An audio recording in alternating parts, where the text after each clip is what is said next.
ఉత్తర భారతదేశంలో క్రీస్తు శకం 1774వ సంవత్సరంలో సురసేన అనే రాజ్యాన్ని క్షేత్ర విక్రమరాజవర్మ అనే రాజు పరిపాలించేవాడు.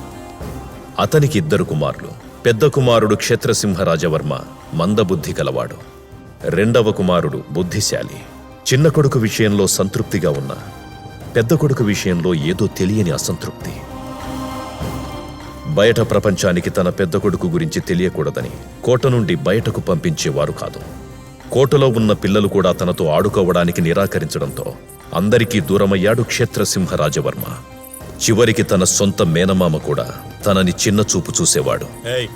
ఏం చేస్తున్నావు ఇక్కడ? పో, మీరు రండి గురుగారు. నాకొద్దు. కొంచెం తినండి బాబు. వద్దు, నాకొద్దు, నేను తినను. ఈ ఒక్క ముద్ద తినండి బాబు. ఏమైంది? ఎంత బ్రతిమలాడినా ఏమీ తినడం లేదండి. ఎరా ముద్దు, తినవా? ఆ పిచ్చోడు ఒకరోజు తినకపోతే నష్టమేం లేదు, వదిలేండి. అక్కడ జరిగిందంతా రాజవైద్యుడి కూతురు ఆరాధ్య చూసింది. ఏమైంది? ఎందుకు తినట్లేదు? అందరు నన్ను పిచ్చోడు పిచ్చోడు అంటున్నారు. నాతో ఎవ్వరు మాట్లాడట్లేదు. నువ్వు పిచ్చోడివి కాదు, చాలా మంచోడివి. నీకెవరూ లేరనుకోకు, నేనున్నానుగా. ఎప్పుడు నీతోనే ఉంటాగా. సంతోషమేగా? అస్తు అస్తు, మస్తు మస్తు. అలా ఇద్దరి మధ్య ఏర్పడిన పరిచయం స్నేహంగా మారింది. కోటే ప్రపంచంగా బతుకుతున్న క్షేత్రసింహరాజవర్మకి బయట ప్రపంచాన్ని పరిచయం చేసింది ఆరాధ్య. నాకు కావాలి, నాకు కావాలి, నాకు కావాలి.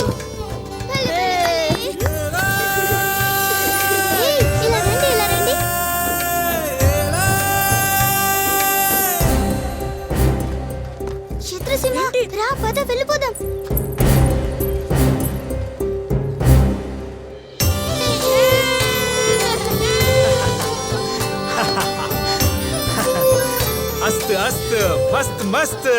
పెరిగి పెద్దవాళ్లైన క్షేత్రసింహరాజవర్మ ఆరాధ్యలు ప్రతి క్షణాన్ని ఆనందంగా ఆస్వాదించారు. వాళ్ళిద్దరి మధ్య ఒకరినొకరు వదిలి ఉండలేనంత బంధం ఏర్పడింది.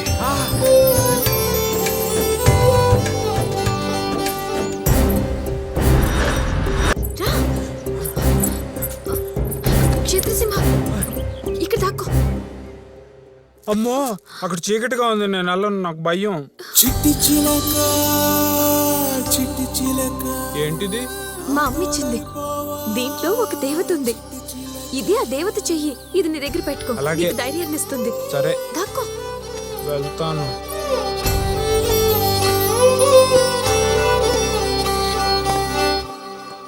చిట్టి చిలక చిట్టి చిలక నా తోడైపోవా.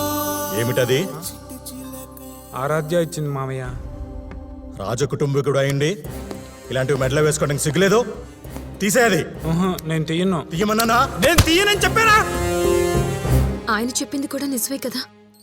మీలాంటి రాజకుటుంబీకులు ఇలాంటివి వేసుకోకూడదు. తప్పు నాదే, అది తీసే. నేను తీయను. అయినా ఇందులో ఉన్న దేవత ఎవరో తెలుసా? నువ్వే.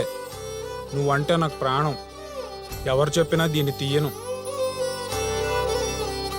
కొడుకులిద్దరితో కలిసి ఆనందంగా బతుకుతున్న క్షేత్ర విక్రమసింహ రాజవర్మ అకస్మాత్తుగా ఒకరోజు మరణించాడు.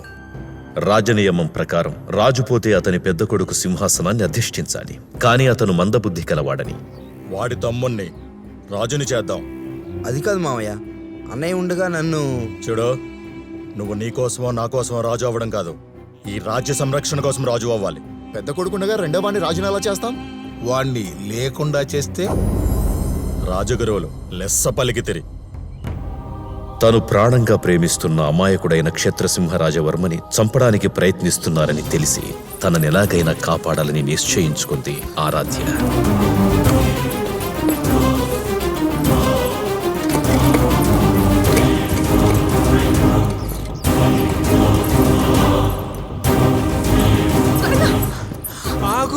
ఎక్కడికి తీసుకెళ్తున్నావు? నువ్వేం చేస్తున్నావు నాకు అర్థం కావట్లేదు. మీ తమ్ముడిని రాజుని చేయడానికి మీ మావయ్య నిన్ను చంపాలనుకుంటున్నాడు.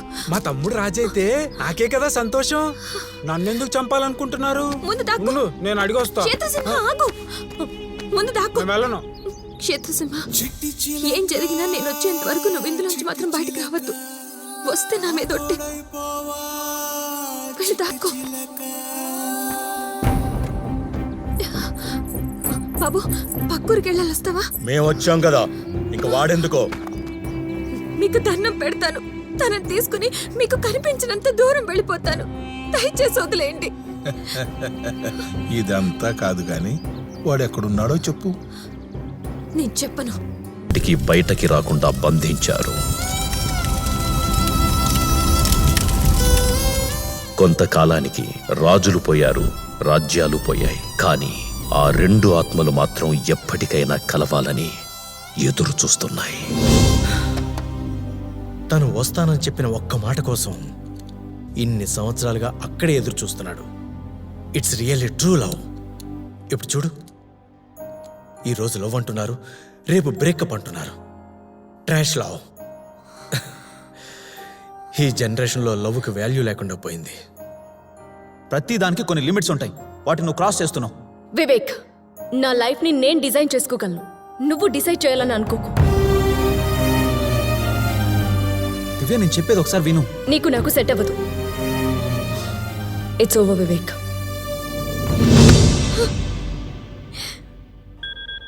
నేను రాస్తాను, ఇవ్వమ్మా. చూసుకుంటారా? Hello,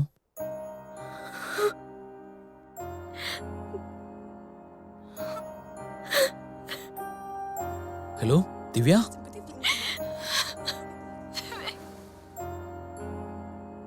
I'm sorry, I'm very sorry. నేను ఇప్పుడు తెలుసుకున్నా, లవ్ అంటే కలిసి ఉండడానికి కారణాలు వెతకాలి కానీ విడిపోవడానికి కాదు అని. It's okay Divya. I'm sorry Vivek, I'm so sorry. ఏమై ఉంటుందండి? ఏమీ లేదే, ఇద్దరు కలిసిపోయినట్టున్నారు. మందబుద్ధివాణ్ణి రాజుని చేయకూడదని అతన్నంత దారుణంగా కాల్చేశారా? ఓ, అందుకే మంట చూస్తే అతనికి అంత కోపం వస్తుందన్నమాట. అయినా దెయ్యాలకి లవ్ స్టోరీ ఏంటమ్మా? నాన్న, వాళ్ళ ఆత్మలుగా మారడానికి కారణమే ప్రేమ. ప్రేమకున్న శక్తి ఇంక దేనికి ఉండదు. ఇంట్లో నుంచి ఆత్మ బయటికి వెళ్ళాలంటే వాళ్ళిద్దరినీ కలపాలి. అయినా ఏంటండి అంత ఈజీగా చెప్తారు? ఏదో అస్థికలు తీసుకెళ్లి కాశీలో కలపమన్నట్టు. ఇక్కడ మేము పడే బాధలు మీకేం తెలుసు? వాళ్ళని నేను కలుపుతాను. ఇది చూడండి, ఆడదయ్యాన్ని మగదయ్యాన్ని కలుపుద్దంట. అమ్మా, ఆడదయ్యాన్ని మగదయ్యాన్ని కలపటమేనా? పెళ్లి కూడా చేస్తావా? పెళ్లి తర్వాత శోభనం కూడా చేస్తావా? నానా, నేను సీరియస్ గా చెప్తున్నాను నాన్న. అయినా ఆ ఆత్మను ఎక్కడ బంధించారో మనకు తెలియదు కదా.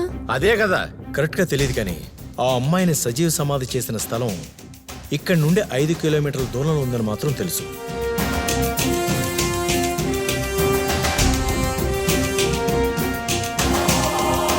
కానీ దాన్ని ఎవరు విడిపిస్తారో వాళ్ళు ఖచ్చితంగా చచ్చిపోతారు. 300 సంవత్సరాల నుండి పగతో రగిలిపోతున్న ఆత్మ బయటికి రాగానే ప్రళయంగా మారుతుంది. తనకి ఎదురుగా ఉన్న వాళ్ళ మీద విరుచుకు పడుతుంది. వినవుగా, వెదవ బంగ్లా పోతే పోయింది, నీ ప్రాణం మీద తెచ్చుకోమకు. నా మాట విను, ఇవన్నీ మర్చిపో, ఇక్కడి నుంచి వెళ్దాం. That's all.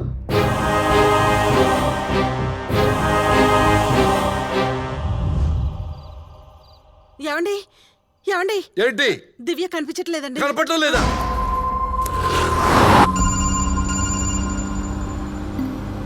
నాన్నా, అమ్మా, నువ్వు ఇంటూ చెప్పుడు వెళ్ళావు, ఎక్కడ ఉన్నావు? నాన్న, నేను ఆ ఆత్మని విడిపించడానికి వెళ్తున్నాను. ఏమే, నీకేమన్నా పిచ్చి కిందా? నాన్న, మీరు టెన్షన్ పడకండి, నేను జాగ్రత్తగానే ఉంటాను. ఓకే? ఏమైంది బలపం? ఇదంట ఆత్మను విడిపించడానికి వెళ్ళిందంట. ఆత్మ? ఏమండి, మీరు వెళ్ళి ఎలా అయినా ఆపండి. ఎక్కడుందని ఆపుతావే? అది కాదు బలపం, ఇక్కడికి 5 కిలోమీటర్ల దూరంలో ఉందన్నారు కదా, వెళ్ళి చూద్దాం పదా. సరే వెళ్ళు. మీరు ఆగండి.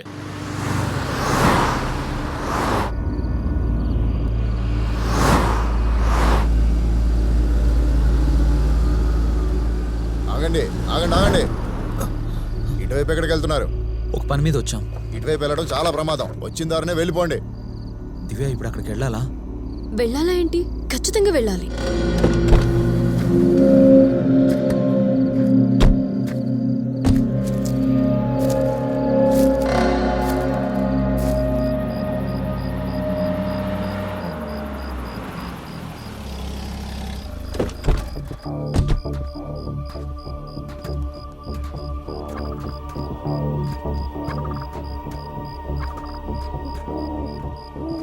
భాస్కర్ ఆ, మనం సరైన ప్లేస్ కే వచ్చామనిపిస్తుంది. మనం ఏం చేసినా కరెక్ట్ గానే చేస్తాం బలపం. భాస్కర్, దివ్య ఇక్కడే ఎక్కడో ఉండుంటుంది. నువ్వు అటెత్తుకు, ఆ. నేను ఇటెత్తుకుతాను. ఓకేనా? అలాగే. ఈ ప్లేస్ ఏంటో తెలియదు కానీ ఇక్కడ స్మెల్ అట్మాస్ఫియర్ చాలా కొత్తగాను ప్రశాంతంగా ఉంది. ఇంత చీకట్లో మా అమ్మ ఎక్కడికి వెళ్ళింది ఏంటి? దివ్యని ఎక్కడికి వెళ్ళి ఎతకాలబ్బా?